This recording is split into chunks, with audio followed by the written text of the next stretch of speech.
Hey everyone, welcome to JoJo's World. Good morning, and good evening, and good night. That's been JoJo's World. I'm out of here. This has been JoJo's World, our JoJo's Bizarre Adventure recap and discussion podcast, where today we are doing the episode in reverse. To be continued. I don't know anymore. Patreon.com/JoJo's World. My highlight this episode was the sword fight. Okay, cut the shit, Nick. I'm Liam S. Smith, one of your co-hosts. And I'm Nick Valentine, the other one of the co-hosts. I don't know how to cut shit. What am I doing here? This is JoJo's World. Yes. Our revolutionary girl Utena recap and discussion podcast. Yes. Where we recap and discuss episodes of JoJo's Bizarre Adventure. Nick, what's new in the world of JoJo's Bizarre Adventure lately? Stone Ocean, of course, on the horizon, still awaiting for an air date there. There are a plethora of other good, I assume, I will never listen to them, JoJo's Bizarre Adventure podcasts out there. You might like to check out... Yeah, you'll never listen to them because you don't know what they Dogs are. Must Die by Chip and Ironicus. Oh, very nice. Good name. Who, of course, we've discussed at length their other projects on this show before, including the definitive Metal Gear Solid 5 Let's Play. Good move, good move. Now they're chomping our flavour by doing a JoJo's podcast. And we will kill them for it. No, there is no room for competition in the world of JoJo's Bizarre Adventure podcasting. That's just a myth created by capitalism. Yeah, what we do is we come in and we have a monopoly. What we do is we come in and we banter and we have fun, and one day we'll inevitably kill each other. I think I would do it by pulling a sword out of you. And then putting it back into me? Yeah, but in a different way. Yeah. Okay, Nick. Yes. We've got a lot of ground to cover today. 2 Juri episodes where serious things happen. You were so keen on everything in these episodes. Yes, because... Juri is cool. Well, our first Juri duel since the first arc. She is, of course, the most fearsome duelist on the student council. She is the captain of the fencing club. Or is she, apparently, some twist new blood blue hair boy? Who is only going to be for these 2 episodes. Because he dies of natural causes. Oh my god. Well, we don't know that for sure. Episode 28, Whispering in the Dark. Whispers in the dark. Which, isn't that the title of the second chapter of Lord of the Rings, Fellowship of the Ring? Is it? Or it's like a shadow in the past, or whispers in the dark, or something like that. Silently speaking in ill-lit conditions. Or am I thinking of the chapter of The Hobbit, Riddles in the Dark? Ooh, maybe you're thinking of The Hobbit. Which, in the equivalent part of the movie that is that chapter in Lord of the Rings, Gandalf, while sitting in the dark, whispers to himself, Riddles in the Dark.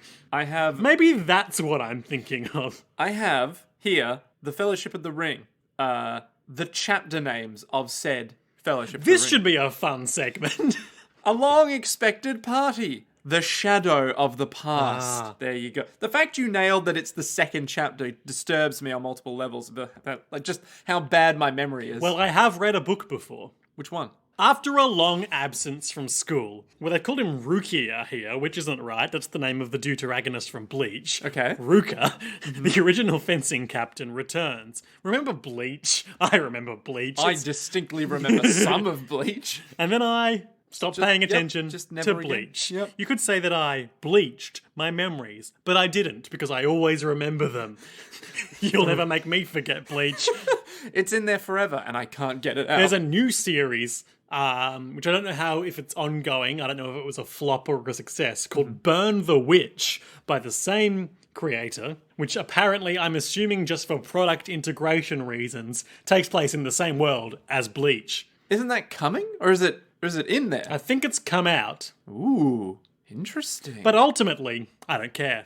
Nick, did we talk a bit in a recent episode about how my recent reflection, and I know we've got a lot of ground to cover today, and I know that I'm mid-reading the synopsis of this episode.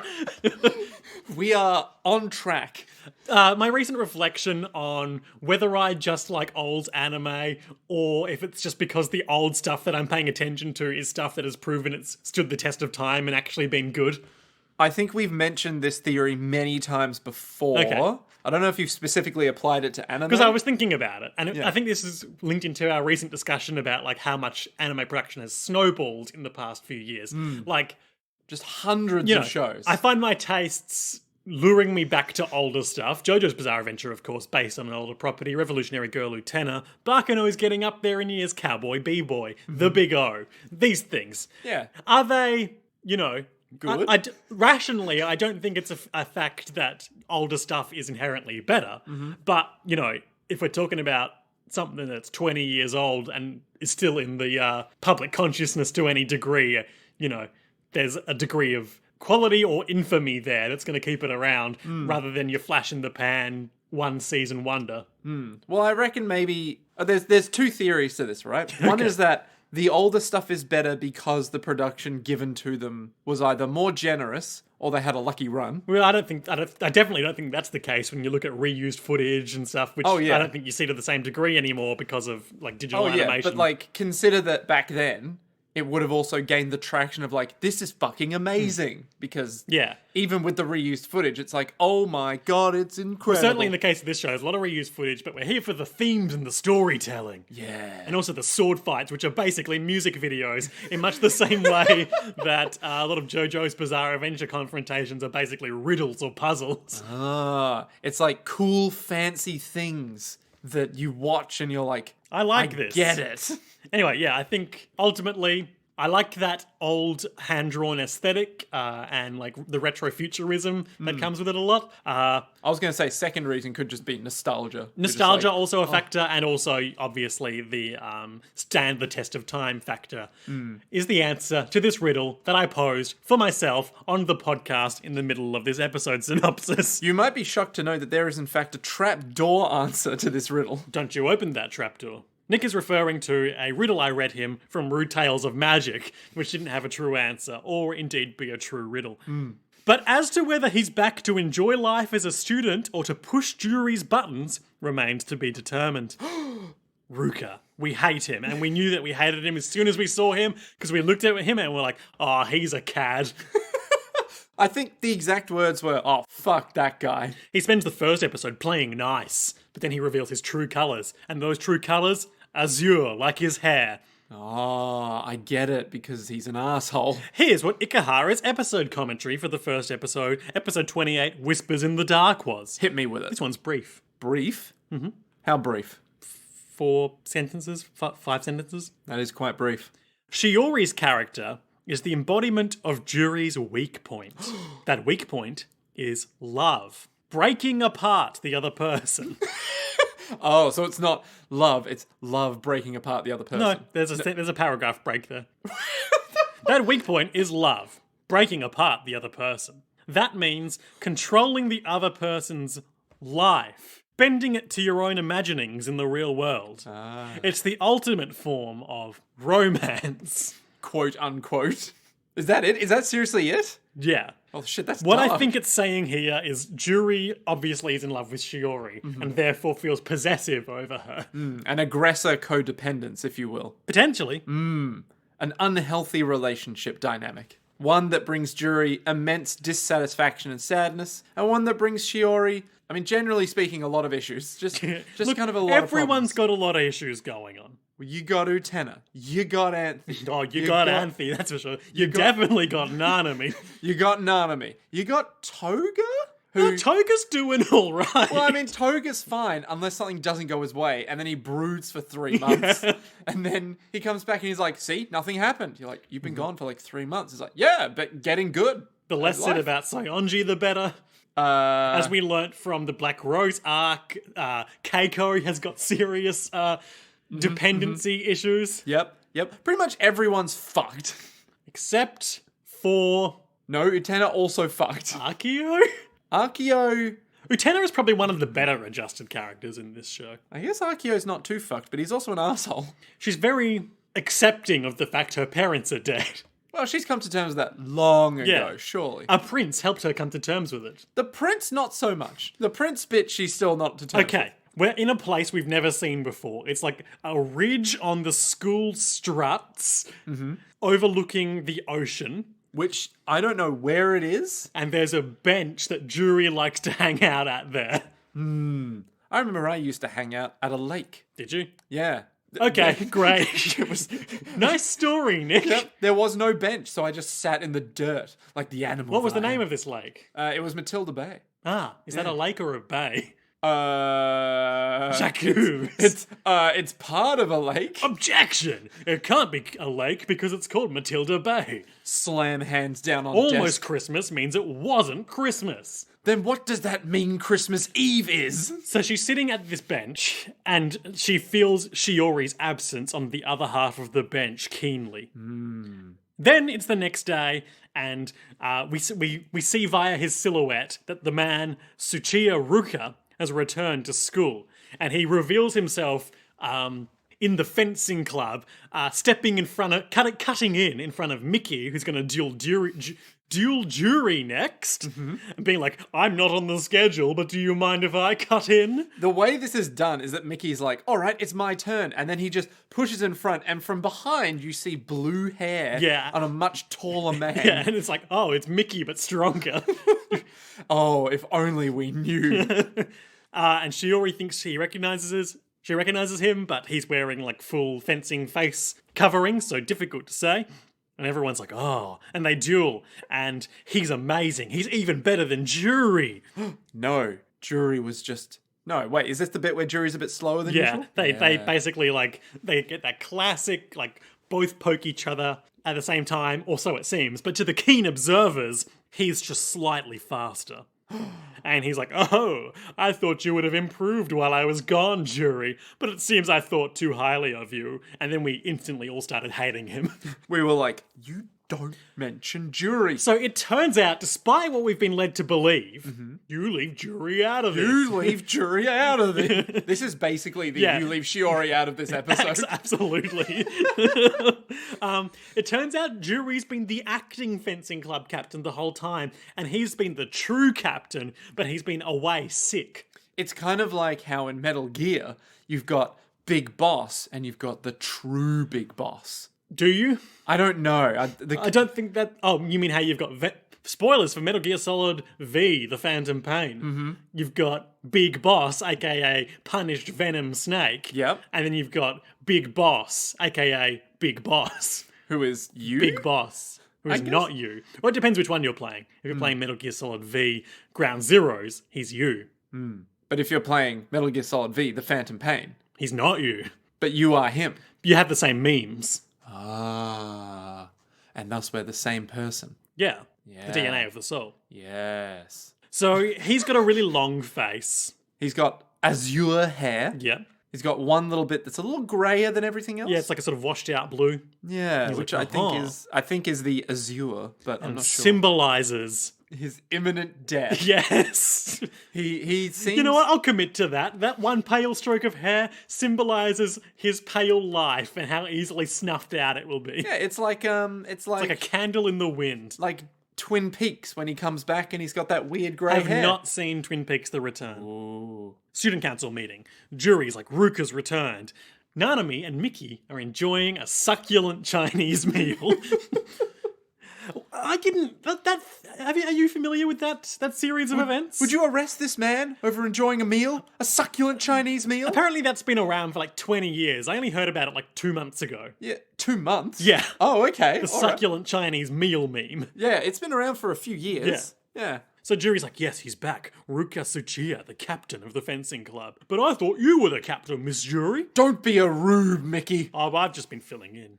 And like shots of Nanami during this meal, like increasingly feverishly trying to cut through her unseen food. And she's like, well, if he's the real captain, then why isn't he here at the meeting? Then he swans in like, oh, Nanami. He knows her, evidently. You foolish elf. That anyway, to talk about an upperclassman, your senpai, if you will, who's been away sick. And she's like, oh, you can't be here. And then he's behind her, like, Congratulations, end of the world is displeased with you. yeah, and he shit. hands them a plate that has an envelope on it.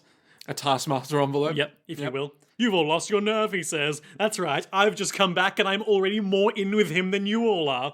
And they're all like, oh, we feel deep shame and embarrassment that we have displeased end of the world. Yeah, Nanami looks sad. And They finish their meals. Thank you for the meal. Yeah, and then that's it.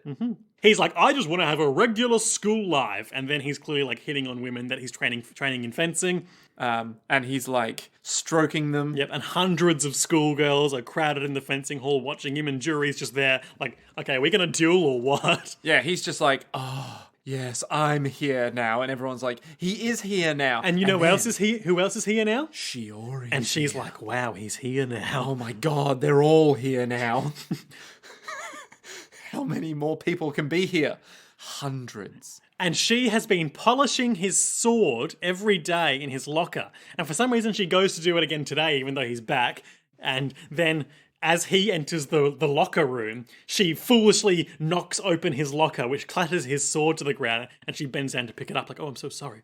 And then they kiss, and they're dating. Well, I mean, it's a bit worse than that, in that he's all like, you were the one polishing my sword? You're a very kind person, Shiori. I like that in a woman. Kiss me. And then he goes in for the kiss, and she's all like, what? Oh. And then everyone's like, wow, they're dating. Go Shiori. Yeah, really punching above her weight. She's Or usually should we so say- quiet, too. Fencing above her sword size. That was something. That's interesting. I was going to say it was nothing. Look, she was stabbing above her rapier width. She was poking above her... It's getting Nub. shockingly close to innuendo. Poking above her You're nub. walking a rapier's width edge here, Nick. Oh, see, that was good. That was very good. Shiori watches them enter the grand school entrance and is like, I don't like that. speak to me after class, Ruka. You leave short Shiori out of this. And he's all like, No. oh, I don't know about that, mate. I can't do that. Flashbacks to how they used to sword fight each other. Oh, equally matched. Yeah, perfectly balanced. He taught her all his moves here. At this place near Now, the sea. we weren't clear, and I think I've landed on the answer no, whether or not he is the same boy that Shiori originally, quote unquote, from her perspective, stole away from Juri back when they were a trio of fencing club kids. I think that this is a different guy. Yes, I took a while to come around, but I think you're right. Because I think in the flashbacks he has brown hair. Yeah, definitely. And here he has blue hair. He could have had a glow up though. From his imminent death. He entered his chrysalis and went through second anime puberty to come out with blue hair. I evolved from side to main character. Yeah. You leave Shiori out of this. She's my special one. Says Juri. Yeah. She's an old friend of mine. And he's like, I see. Well, I'm not going to do that. I think I'll just take what I want, thank you. You see, I'm having an ordinary high school life now, and I can date anyone I want. And Juri's all like, I don't like this at all. but Juri, but I'm But Juri. I'm Juri. Shiori mine, I'm Juri.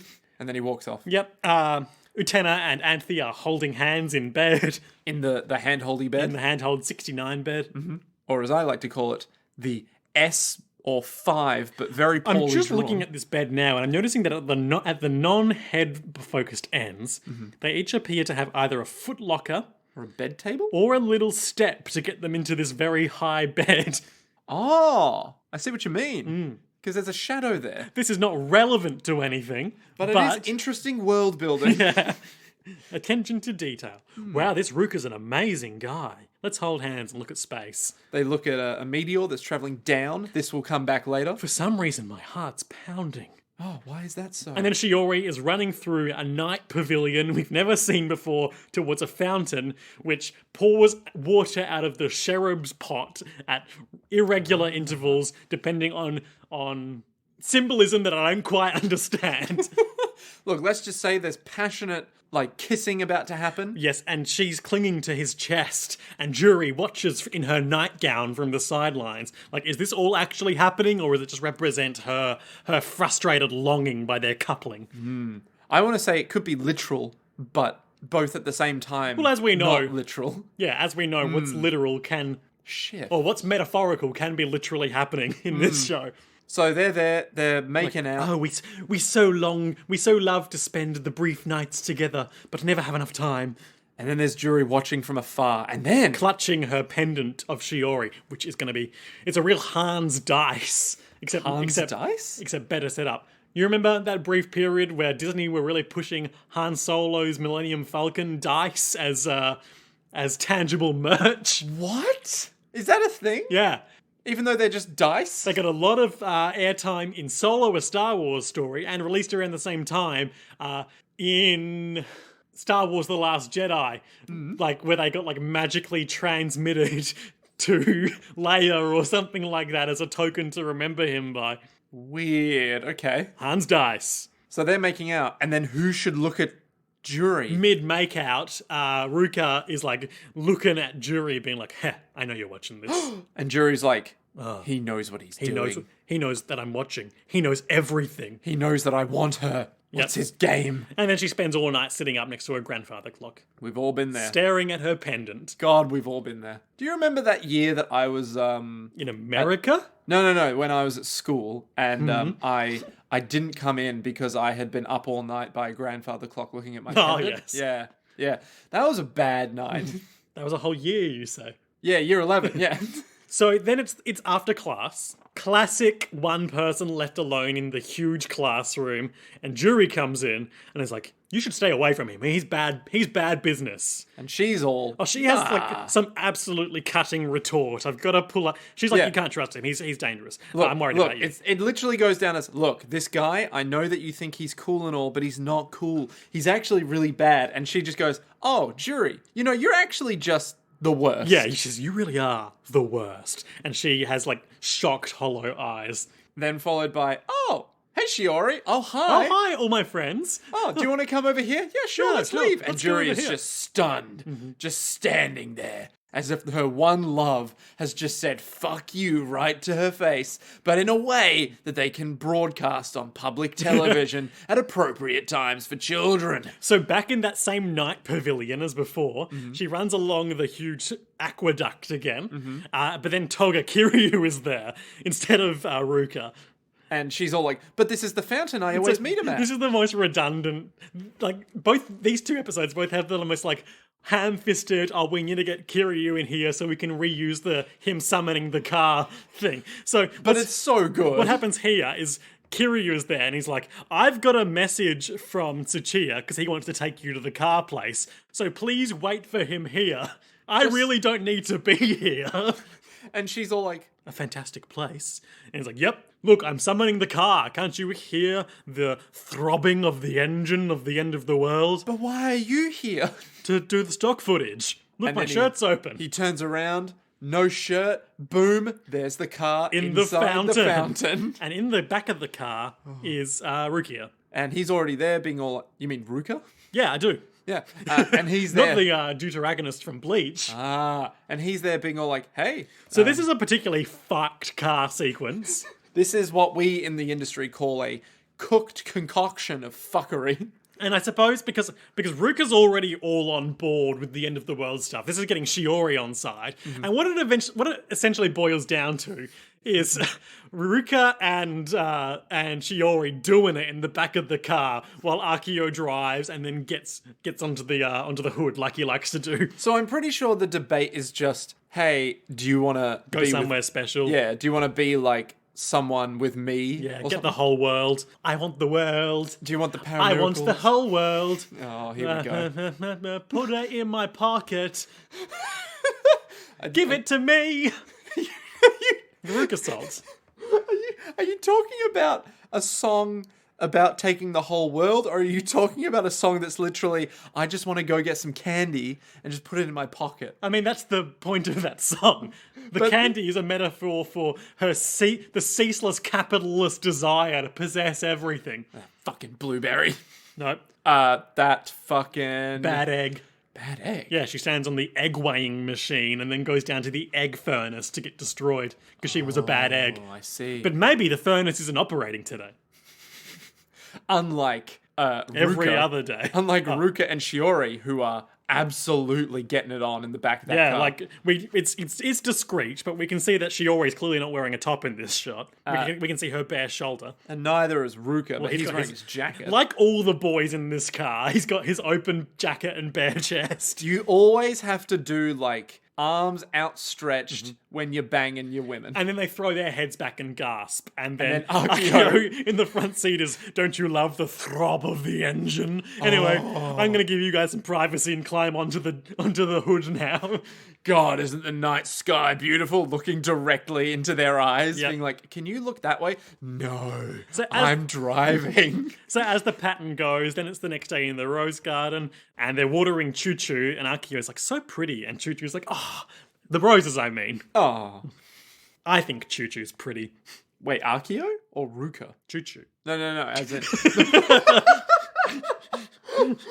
That could literally be any... It's like, do you want to go to, like, Varsity or Grilled? Two Choo-choo. burger establishments in our neck of the woods. Yeah, it's like, I want a choo-choo. Oh, okay. Shit, all right, wasn't expecting that. So then report. Shiori and Ruka are in the doorway with the car behind them, as we've become accustomed to. They're passionate lovers now. Sure. So intimate in their physicality. So hedonistic in their plans. So manipulative in their desires. His desires, at least. Yeah, definitely his, not so much hers. So despite the fact that there's that same evil red car behind them, they seem pretty unsuspecting. They're just like, excuse me, could we have a duel? we met you the other day in the dueling arena. Yes, I saw you watching our match. And then Shiori somewhat violently plucks a rose from the rose bush and is like, duel time. Yeah, literally Utena sees the signet ring and is Yeah. like, so you're a duelist too? It's like, yes, I'd like to duel you tonight if that's all right. Thank Yeah. you. And the shadow puppet play this episode is about fishing and catching things that aren't fish. Now, you were like, what does that mean? So is that, I think this is like Shiori. She's going after Ruka here. The white whale? Sure, okay. She's trying to land a fish, of which there are plenty in the sea. But it turns out he's garbage. Yeah, just like Captain Ahab. But on the flip side of that as well, from Ruka's perspective, going after Shiori as the bride for sword pulling, turns out she's garbage, doesn't cut the mustard, can't defeat Utena with Shiori.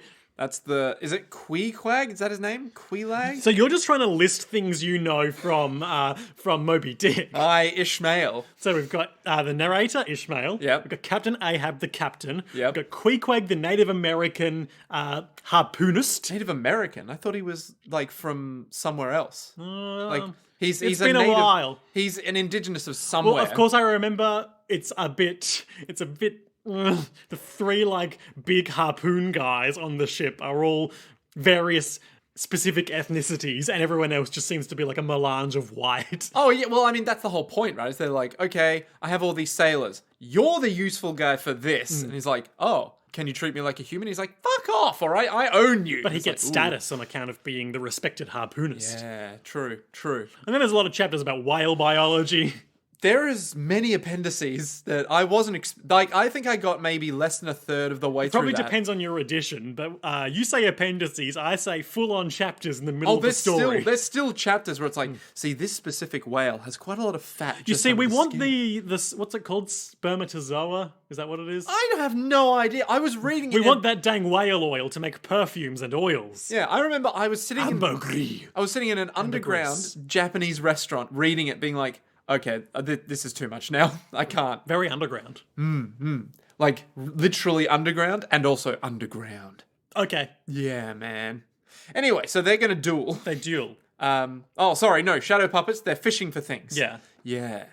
And we talked about that. Yeah. Absolute Destiny Apocalypse. Nick, I had something to say about the Absolute Destiny Apocalypse sequence. What did I have to say? I had to say that the way they ascend the tower, and there's one particular shot in which we see sort of from the ground's perspective, looking up past the tower at the upside down sky castle that represents eternity, that it's got serious like Tower of Babel vibes. Babel's Tower. The tower upon which man was going to achieve godhood or some shit. Ascend to heaven. They were building a tower to heaven, and then God was like, oh, I don't like that. Going to cast down this tower and give you all different languages so you can never work together again. God is not that cool. And as we know, the dueling arena and the tower were attained through the work of Professor Nemuro, a man. That's it. That's it? That's all? So, are you saying that at some point, the Absolute Destiny Apocalypse will occur where that tower that we ascend to get to the Sky Oh, Castle... everyone's going to speak different languages. Yeah, they're all going to be like, I can't remember anything that happened. I'm a car now. So Shiori is there as as the new, like, Rose Bride. We're not really 100% sure what's going on now, but everyone can pull swords out of everyone else now. Yeah, so she's like the bride of Ruka. He's got a blue rose on his breast. And he's like, I've come here to fight you. Prepare to die. I have far greater skill with the sword than you do. And as we know, Utena only beat Juri by a miracle in their first duel. First and only duel. And this guy is on equal skill level. If not better. But Utena's confident. She's like, hey, I can beat you. You know, classic. Yep. And they all pull swords out of each other. Oh. It's all very intimate, and the song is talking about pentagram, shaping, pleasure, mandala, the reproductive cycle. Ooh. What does it mean? Grant us the power to bring the world revolution. Pulls the sword out of Utena. Men and women, dignity, chastity, carnal pleasures, restraint. I don't know what it could possibly be talking about. Bunch of cars shoot out of the ground. It's about, like, androgyny, gender. I think at the end of the song, they're like, I'll make everyone androgynous. Yeah. So it's kind of similar to last time where Shiori is driving around in a car on the wall. But not in the driver's seat. And Anthe is not driving around. She's not getting on board like she was with Kozue. She's like, oh, that car's going to keep crashing. I can't get in that. I am not going to be in that one. Yeah. So Shiori's driving around, and Ruka... He's talking smack. He's like, you're clearly not an amateur because you've beaten Sayonji and Toga, and they know what they're doing. They're good guys, so but I'm better. I wonder how I'll do. And Utena's like, wow, that's the first time someone's like been nice to me during a duel. These are strange words to hear. And he's like, well, I'm just a nice guy. I'm just a nice guy. Oh, no. He's like, I want to win. And they fight. She's like... There was a moment where we were watching the duel, and I went, and like they clashed, and she jumped back, and I went, "Oh no, he's good!" And then Utena went, "He's good." And it's pretty good. It's tight. Pretty good duel. It's a tight fight. I was thinking, a dangerous pastime for sure. Yep. I was thinking about things that I've said early in the life of this podcast and how they reflect my current tastes and discussion of action sequences. Okay. So, of course, famously, one of the things that drew me to JoJo's Bizarre Adventure in comparison to other action anime was the brevity of the fight scenes. How they're very short, one-off sort of and even in our longer two-parter modern-day episodes, the actual fight of the fight is often comparatively brief, and so much of it is how can I get close to them? Yeah. It's just how do I get to the point where I will win? Yeah. And these ones, as I said to you, I can't remember if it was on this record or prior to it, but these duels are essentially music videos each time. So they're nice and quick. Stylistic. They rarely, if ever, last longer than 2 minutes. It's like the opposite of Dragon Ball Z. Yeah, I think after a couple of, like, I enjoy some nice fight choreo. God knows when we're doing Castlevania, we complimented the choreography a lot. But I think after about 2 minutes of a fight, my attention starts to wane. Particularly if it's animated, like, if it's live action, at least I can appreciate the athleticism. You couldn't watch a martial arts film. I could. No, but you couldn't watch it because it's most of the time it's just them walking around like this with like fists up. No, that's fine. Oh, interesting. Because that's when they express their philosophies. It is. Well, it should be. Yeah. Anyway, I was musing on action scenes this past week. So it just kind of reminds you of that sort of, that theme of, oh, they're nice and quick. I don't have to sit there for 9 seasons to get a resolution of this one fight. And in this one, you know, obviously it's very abstract, but there is both a song, a unique song, and also a shadow puppet play spelling the themes out to us. Look, we're going to get them, and we're going to get them hard. He's like, come on, I'm just out of the hospital, and you must be going easy on me. You're not very good at this. And Utena's like, he's good. Yeah. Anthe says a prayer silently, and the cars all shoot their lights up into the sky. The prince comes down, and Utena does her jump slash to win. Shiori looks terrified as her car crashes into the wall of the dueling arena, and she has like a shockingly real, slumped over, crumpled hood shot as Ruka stands fine next to her. His rose is gone. Stark contrast to Mickey and Kozue. And even Sayonji with his empty car, because he's an incel. Who just kind of like screeched to a halt. Yeah, and they were all laying down next to their spun out cars. Just the crash car, and then the duelist himself absolutely untouched. I suppose indicating his, up until now, secretly selfish nature. and his dominance over the fight that he probably could have won anyway. But Sacrificing Shiori for more time on the clock. Exactly. And he's just like, Shiori gets out from the car being like, oh my god, you can beat her again, right? Like, we lost this time, but you can beat... And he's like, there will not be a next time. You're just no good.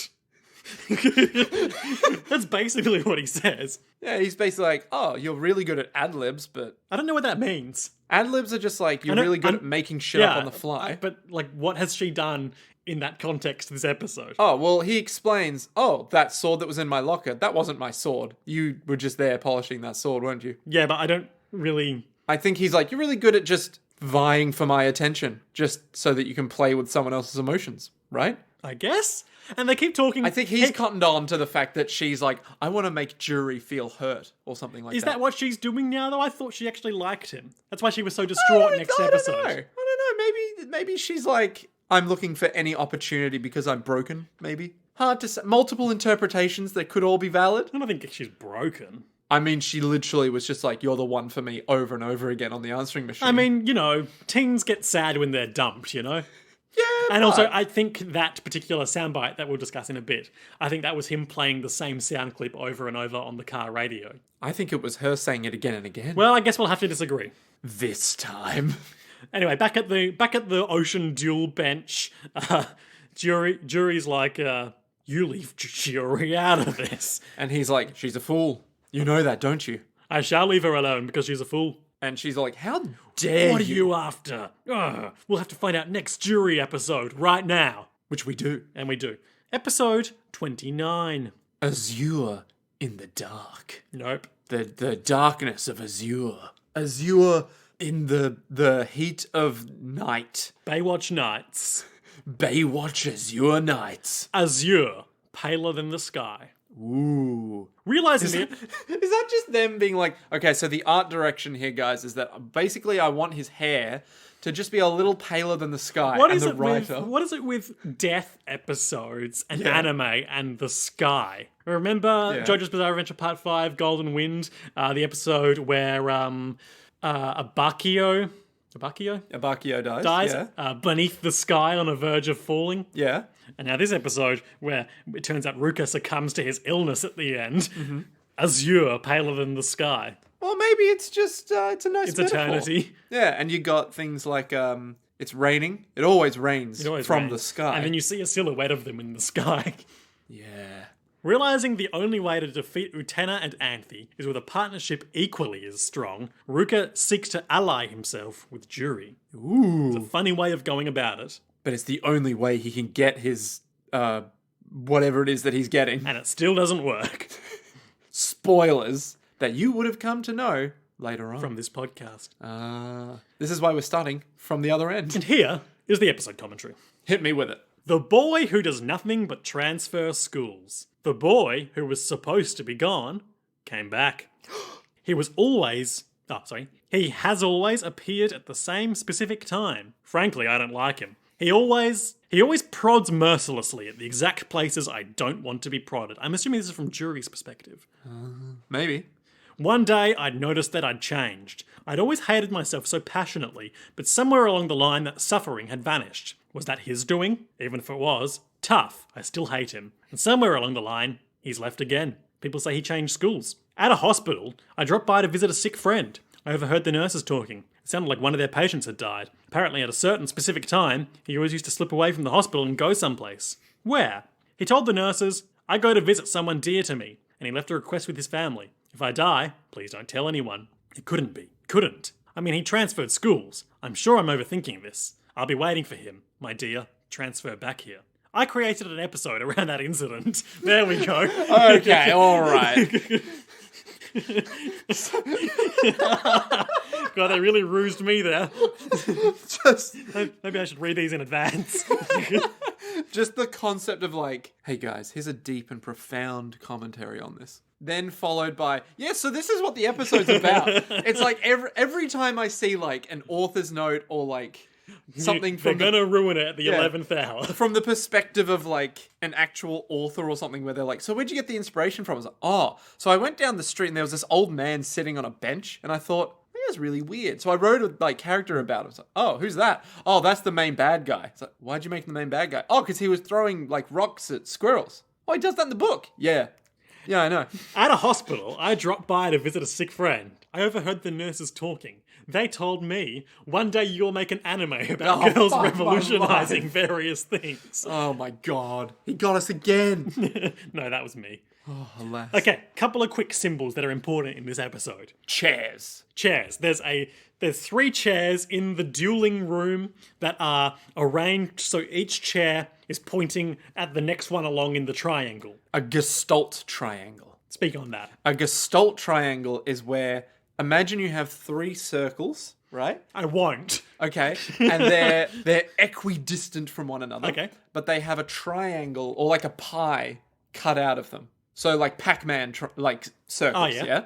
And they're all And the implied triangle is the gestalt triangle. the liminal space between the triangles. Exactly. You basically see more than the sum of the parts. And why is it that and not just a triangle? Because a triangle would actually be physically drawn out. Whereas this one, there is technically no triangle there. So what you're saying is we just have 3 points in a triangle shape. Yes. Okay.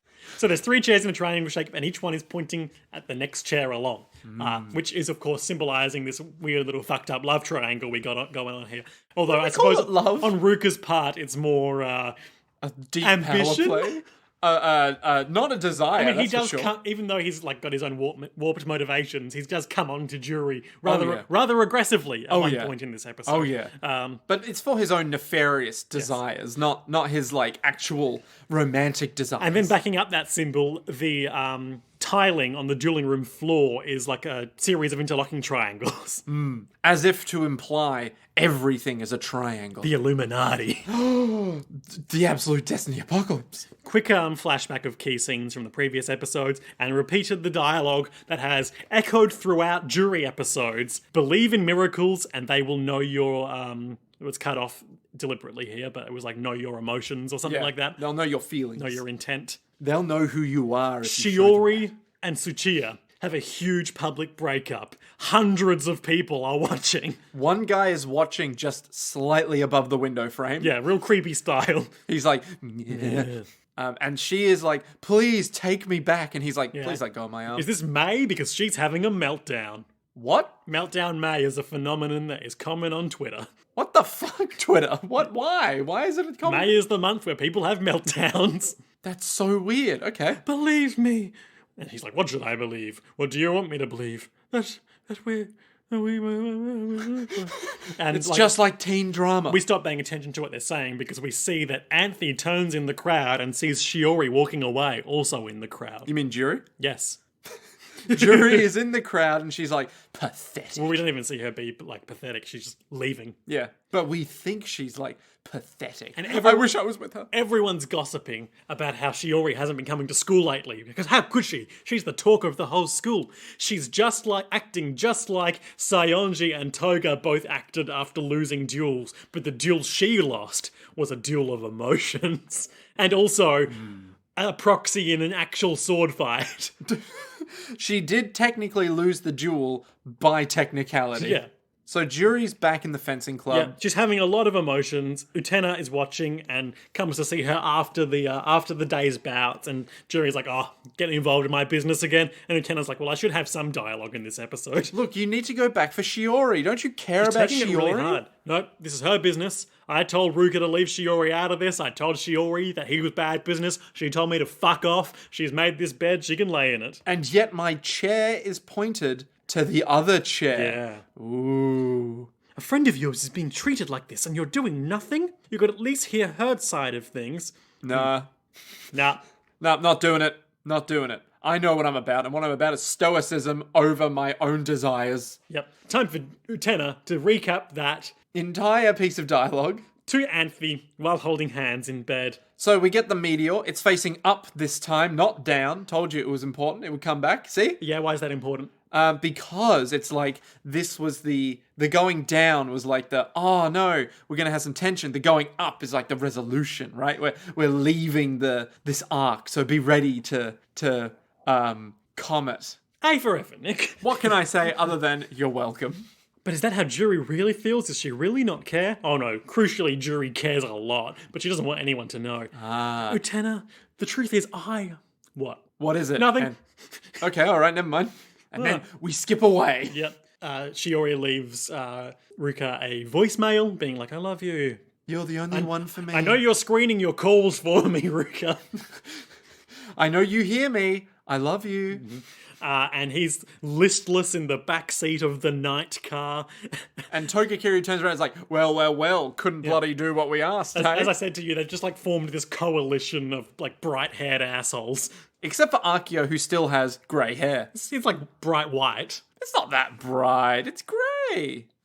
Ish. It's striking. It is striking, I will give you that. Strikingly coloured assholes. He's like, well, I was expecting to lose anyway. Utena's a dangerous opponent. My skills were simply no match for her. And Togakiri's like, wait, you knew you were going to lose? Why'd you do it then? Oh, I've got my reasons, and I've got another scheme.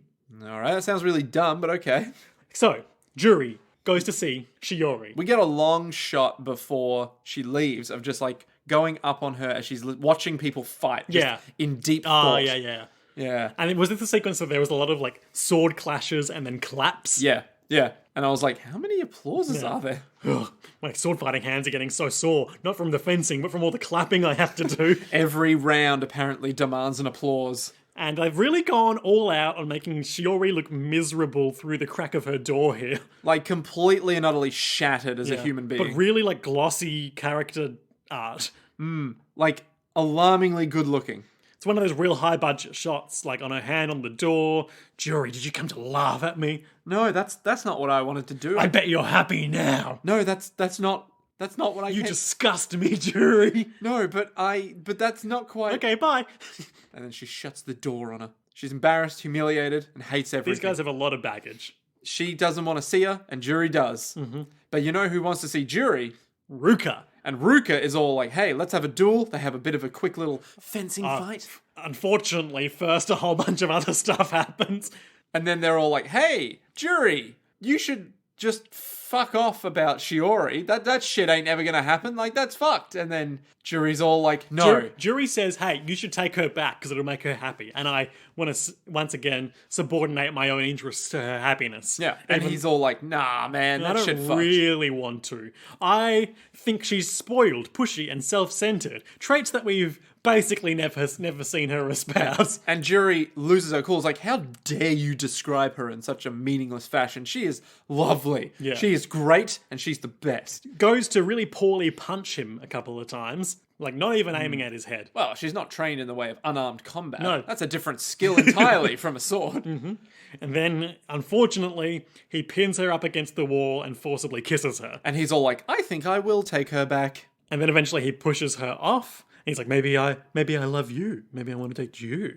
And Juri's like, what the fuck is wrong with you? And then pushes him off, and then he's somehow, while holding both of her hands and forcibly kissing her with his mouth, has unclasped her photo pendant of Shiori and is holding it in his hands. He's like, look what I got. And he's like, oh, she's like, you leave Shiori out of this. And so he slams it on the ground. And hovers his foot. And she his looks heel the over most genuinely distraught we've ever seen her. And she's like, please no. Please no. And then he hovers, and off screen, she runs forward and slaps him in the face and picks it up and like cowers before him. Then he's just like salt in the wounds, like, oh, maybe I will date her again. And then Juri just kind of looks back up at him in that way that so is just angry. Like, you fucking fuck. I want you to duel me. What? I want you to duel me, she says. What, Juri does? Yeah, she challenges him to a duel. Oh, excellent.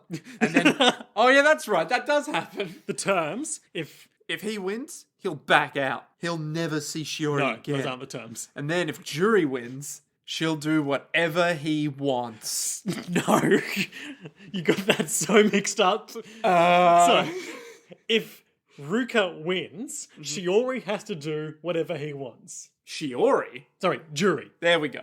If Juri wins, Ruka has to date Shiori again because she believes that will make Shiori happy. That sounds about right. I think mine would have been more fun, but... And we don't see their duel up until it's intercut with Utena's duel later, but we see the aftermath, and it's apparent from their stances that... Juri has absolutely lost the duel. And we're like, oh, That is sad. And he's like, you've got such potential. You just need me to bring it out of you through a magical sword and or car ritual. And Juri quite literally is like, fuck off. And he's like, can't you hear it?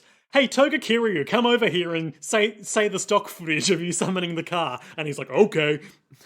So he literally, Togakiri just shows up and is like... Without his shirt on. Yep, and is like, here we go, the thrum of the engine. Mm-hmm. Now, I do very much like, and in classic Juri fashion with her, she's historically been uninterested in the politicking of the Rose Bride duels. Mm. She duels Utena in her first episode, basically to just like, because she gets angry at her essentially heteronormativity. Yeah, okay. And in this episode, she isn't seduced by the throb of the engine like everyone else. She's basically like bargaining or she's trying to play both sides. She's being played by Ruka, but she's like, I know you're playing me, but fine. Yeah, you won the duel, so we'll do this. Yeah, she's just like, look, I get it, I've lost, but like, I need to come out on top somehow here. So, do you really enjoy hurting her? And he's like, yeah. If we could perfect your latent abilities, no one could beat you. I can bring those abilities out in you. We can defeat Utena Tenjo together. And she's like, fine. She does mention, like, you really want the power of miracles that badly, don't you? Yeah. Or something like that. You coward, you want this miracle power that badly? And he says, you're the one who yearns for miracles. And once again, Juri is focused on being like, Shiori's not just a tool for that, neither am I. And his words are... something about miracles and emotions. I don't need my feelings to be known. And even if I gained the power to work miracles... Oh, sorry, this is Juri talking. Yeah. I don't need my feelings to be known. And even if I get to Shiori... Yeah. You mean to Ruka? No, to Shiori. To Shiori? Juri is saying to Ruka, I don't need to make my feelings to Shiori known. Yes. But if I had the power to work miracles, I would just release her from you because you're toxic. Mm. And everyone can see it. Yes. Except everyone that isn't me. So for the possibility to gain that power, I'll go with you for this. Yeah. She's making a rational decision. As Juri tends to do. Yep, and then Akio's like, okay, I'm going to climb onto the hood of the car now. Yeah, literally the entire conversation happens between those two, and then Akio's like, isn't the night sky good looking? Yeah, that's the first time he appears in the whole sequence too, like, hey, I'm also here. So then Juri goes to Utena, and Utena's like, not you too, Juri. And she's just leaning out the window, being like, ugh, my heart's not really in this. Look, just fight me. Yeah. And then in the school hallway out the door, Ruka's there like, hey, with the car, hey, time to duel. Skip the shadow puppet play this time. Instead we get a long shot of Shiori against the big stained glass window wall structure that they always do it. And she looks lawnful. Yep. Lawnful? Lawnful. Sure. You mean forlorn? Sure. And Ruka... oh, God. Names fail me. Juri is staring out the window, presumably at her, or at least thinking of her. Aren't we all? Absolute Destiny Apocalypse. They go up the gondola. It's Ruka in the Rose Bride role, and Shiori, Juri, in the duelist role. It's Ruka and Juri. Great touch where when he is doing the sword pull out of her chest, it's all washed out and kind of sickly. So all the colours change, their uniforms kind of change? It's just stylistic. It's essentially the same role as like a JoJo's Bizarre Adventure colour pattern shift. Yeah, and she just looks which I guess absolutely manipulated and not at all willing to go. Her heart's with not this. really in it. He's obviously very sick. Yeah, he is putting like a hand behind her ear, being like, "I own you now." And the Utena and Anthe one is regular and wholesome. Just being like, "Pull that sword out of me, fam. Gotcha, can do." Man, I wish my love life involved Swords. Someone that was like, pull the sword out of me. I'm like, oh yeah, here you go, fam. And then it's like, it's a good time. Yeah. An ode to the face, an ode to the neck, an ode to the hair, an ode to the nails, an ode to the chest, an ode to both hands, an ode to both feet. Terms and condition. Cancelled. An ode to the whole body. In other words, a crest. That's the song today. Something about heraldry. Yep, the heraldry of the human body. Ah. It's been known for ages. They duel. The bells are ringing. This duel has a lot of animation reused and repurposed from the first Utena and Juri duel, but in different contexts. So And I recognize this, A, because I've watched that duel a few times. I'm absolutely not surprised by this. B, Juri particularly has like this particular like sweeping elegance to her sword fighting that's pretty unmistakable, which is why it surprised me that we also get to see some shots of her previous duel with Ruka in this. But it's sort of like interspliced. Yeah. And We see the parallels. there's a shot in the first Juri Utena duel where Juri sort of effortlessly sidesteps Utena and then pushes her from the back. And in the Ruka Juri flashback duel, he does that to her with the exact same animation. She's fought this fight before. No. Kind Well, it's representing, I suppose, that mirroring of the roles. Juri is, on the back foot.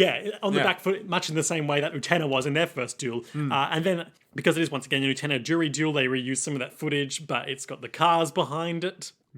And so Juri's getting her, face slammed into the dirt by Ruka in the first duel. In the past. But, if I remember right, they don't really go much further than being like, I'm gonna beat you. Well, they also reuse. There's a shot in the first duel where Juri is toying with Utena, and like Utena lunges back and like closes her eyes because she's about to get stabbed in the face. Yeah. And in that duel, Juri stops and is like, "Oh, please, are you done already? Let's make this last a bit longer." In this one, because Juri's heart isn't in it, she holds back from the blow, and then Ruka off on the sidelines is like, "Hey, stop fucking around." Look, you said you would do it, right? And Yeah. she's just there going, I don't want to do this. Thinking of Shiori the whole time, dueling. Because after all, once she wins this, that's it. There's no going back, right? And then, you've got to, once you hold the Rose Bride, you've got to keep the Rose Bride, crucially. Yeah, and then there'll be no room for Shiori. In the Ruka Juri duel, Ruka's like, hey, Shiori sucks. She's not going to get the miracles right. She doesn't understand that you have to stand on the sacrifices of others. And yet, miracles only come to people like her. Isn't that unfair? Ignorance is bliss. And then Utena does the Prince thing, big jumping slash, doesn't hit the rose, but instead accidentally shatters and destroys Juri's pendant. Yep. And color becomes all washed out. Utena does not stick the landing, is crumpled on the floor. And Juri, rather than effortlessly destroying Utena at this stage, staggers forward. Everything's becoming grey and washed out. She's acting as if she's been physically wounded, but she just keeps staggering forward, back turn, long shots of her back turn, and then she just reaches up and pulls her own rose off her and just throws it on the ground. Hey, yeah, I am more interested in Shiori than in this end of the world bullshit. So, bye. I'm out. This is not worth it. The sacrifice that has been made here, not worth it. Yeah. And then it starts raining. Yeah, the rain. Underneath the Much castle. like in Men in Black 2, it rains because she's sad. And everyone's like, now we're sad. Now we're wet. If only all those umbrellas from that other duel were here. It's like that Daniels bit where it's like, hey, do you want to jump off this building? And the guy's like, no way. And then he beats his knee. This is in DayZ. Oh, okay. Yep. Then he beats out his knees so he can't walk anymore. And then he starts going. He runs away. He's like, really bet you wish you could jump over. This sounds fucked. Yeah, I really wish you could jump off the building, huh? And the guy's like, you cheeky fucker. Nice meeting you. He's like, nice meeting you. And then just leaves. I'm not going to lie, Link, I don't really understand the point of that story. Well, it's like that in that if there were umbrellas here, they probably would be fine, but no umbrellas, so that's a shame, isn't it? Metaphorically, their legs are broken by getting wet. Exactly. So Ruka has, we don't see his face, so... but he looks disappointed. Yeah, and he's just saying, Juri, it'll be all right, and she's distraught.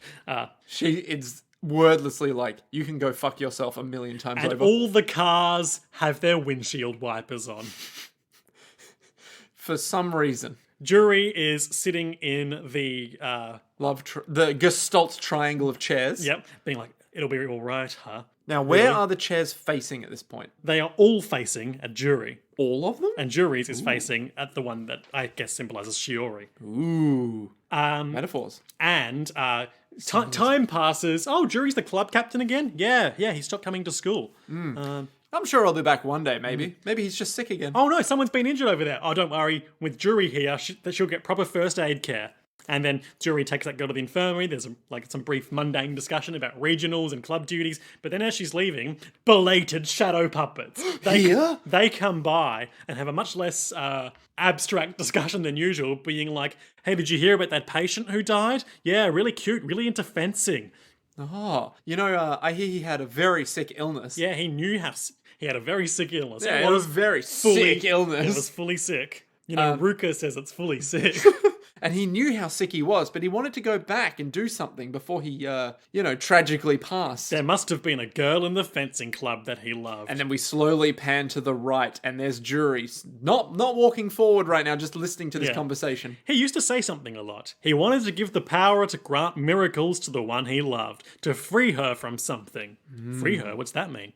And then it's back in the, it's the empty... The empty fencing room? The empty Gestalt triangle. Yeah, the Gestalt triangle, but now it's just a Gestalt It's two line. chairs, but the Juri chair has turned to where the Ruka chair used to be. And now the Ruka chair is gone. Yes. Ooh. Because he's dead. Yep. And Juri's walking metaphor. home, and it's like, oh, next time we meet, I want to ask you something. And then Shiori sees her pass by and runs to catch up with her. But she looks uninterested. What did you hope to gain by pursuing the power to grant miracles? And who did you hope to help by getting it? I pray that those feelings reach her. The end. The end. What a brutal arc. Yeah, rough couple of eppies. Jesus Christ. We love Juri episodes. They're always so sad. Juri is our sad lesbian icon. She can't win. She is society. She's unambiguously the best, but keeps losing. She literally shouldn't lose as much as she does on a technical level. And yet! Okay, Nick, highlights and lowlights. My highlight has to be when it starts raining. that was good. The shattered pendant mixed with just... Juri throwing away her rose and therefore her interest in the dueling game. Tasty. But I also just enjoy like the amount of symbolism that's going on, where it's like before you had the chairs, and like now you've got the pendant, and now it's like sacrifice, and then the pendant shatters, and it's like, oh my god, there's so much going on here. But now is she free? And it's like, oh my god, it's all so good. Ah, yeah, it's great. It's a great bit. My highlight, let me think. Do it. I am. I've already thought 1,000 times over. I really liked the intercut 2 duels, and as I talked about at length, that reuse of previous animation. Which is, pretty good. Because it's obviously a budget measure, but they also did it in a way that I felt like had some meaning. Lowlights. Actually, honourable mention in highlights to the sudden 11th hour announcement of Ruka's death, because... I wasn't fond of him in these 2 episodes. Yeah. But the fact that it's just these 2 self-contained... These 2 contained eps. Yeah, rather than like introducing like a new, like smug, self-assured player this far into the game. Yeah. I felt like made it much more interesting. Palatable. Yep. Very nice. Lowlights. It's hard. It's real hard. It is indeed hard. Lowlights. Why is Shiori so mean to Juri? I reckon my lowlight would have to be the car sequence. Yeah, I think I was going to say something similar. Yeah, probably both car sequences are pretty... One's a bit more egregious to me than the other. The first one? Where it's just Akio cruising around with a couple of teens fucking in his car. But it's just like both of them are a bit like, okay, alright, this is happening, I guess. But Akio's not really pulling any strings. This is kind of like this other kind of thing that could happen that didn't need the car there. They just decided, we'll put it in the car, why not? Yeah. Keep like the same thing happening. And it's like, yeah, but weird. It does feel a bit odd that Kiryu had to come and be all like, I'll show you this car. Yeah. Like, it's just, it's a bit odd. Agreed. Your lowlight? No, same. Same? I felt like I made that clear. Ooh. So, Nick. Yeah. I'm here for you. We've had Saionji. We've had Mickey. Yep. We've had Juri and new extra secret character DLC, Ruka. Ruka Tsuchiko or something? Tsuchiya. And, if usual patterns hold, we've got a Nanami and a Toga Kiryu in the mix soon. Of course. And then an Akio. And maybe even like a Tsuwabuki or a Keiko. Who knows? We just don't know. What will happen in episode 30 of Revolutionary Girl Utena, The Barefoot Girl? Ooh. How many eps do we have left? There are 39 episodes. So we have 9 episodes left. No, 10 episodes left. Yes. Yes. Okay. Numbers. The Barefoot Girl. Barefoot Girl. I reckon might be. We don't identify with a character who is consistently barefoot. But maybe And I mean that is... both in the sense that we don't know someone like that as a character trait, and also bare feet are gross. Maybe this is a... what's her name from... Keiko. Yeah, Keiko from The Vermin. She might get more screen time again. Maybe. Hooray! And then Nanami will be all like, you are useless to me. You are worthless to me. And then she'll have her own little story. Or the Barefoot I think Girl. it's going to be either going to be a Anthe character episode, like delving a bit more into the whole Anthe and Akio situation, giving us a taste of some truth there. Yeah. Or it's going to be a Nanami episode, and the title refers to... Being barefoot in public because she forgot her shoes that day. Oh, it's true. It could be a joke Nanami episode. I meant a serious one, but But I mean, Nanami's eps usually the ridiculous ones are like Nanami's ex. yeah, true. No, I was going to say like the sort of unguarded self that she has around her brother compared to the psychopath that she presents to everyone else.